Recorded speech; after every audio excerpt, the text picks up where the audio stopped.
I wanted to make this little film about power because this seems to be something that I'm saying an awful lot to clients. Clients that want to do something amazing in the world and want to create really great things. However, they don't want power. Now, that might sound strange, but there's actually two types of power. There's power over and there's power to.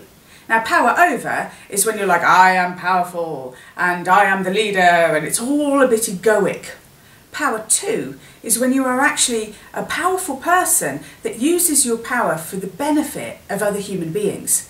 And it's really quite remarkable how when people don't want to, especially spiritual people, they don't want to admit themselves to be powerful. And I certainly was like this. I didn't want to own my own power, my power as a woman, my sexual power, my power of my voice, the power of my opinions, my power of my actions, because I didn't want to be a wanker.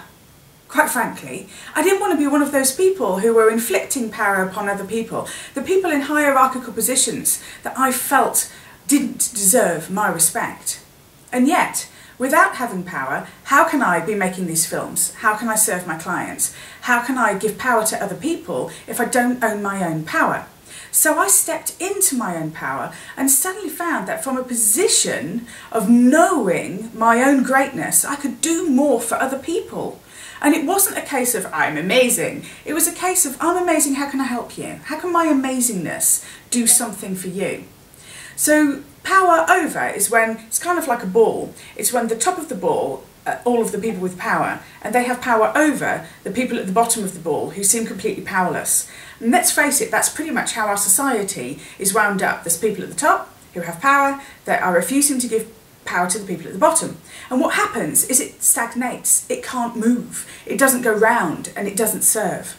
So the way to change that is for the people at the top to be giving power to the people at the bottom. This is why we live in a democratic society. This is how it's supposed to work when it works well. However, the people at the bottom don't have any power, don't believe they have any power, so they're quite cross with the people at the top.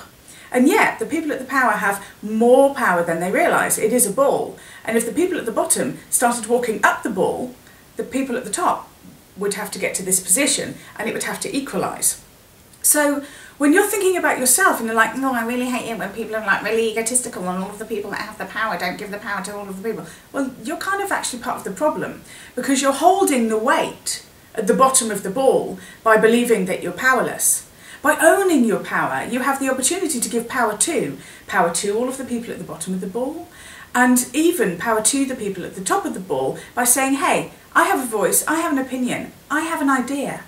Now this obviously, I'm talking about it from kind of like a political, world-moving standpoint, but actually there's another way of looking at it too, which is that when you own your power, you are able to give your empowerment to your friends, the empowerment to your clients, to people you meet, to the person selling you a cappuccino.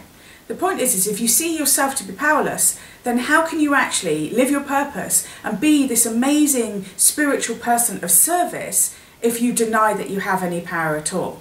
It kind of doesn't work.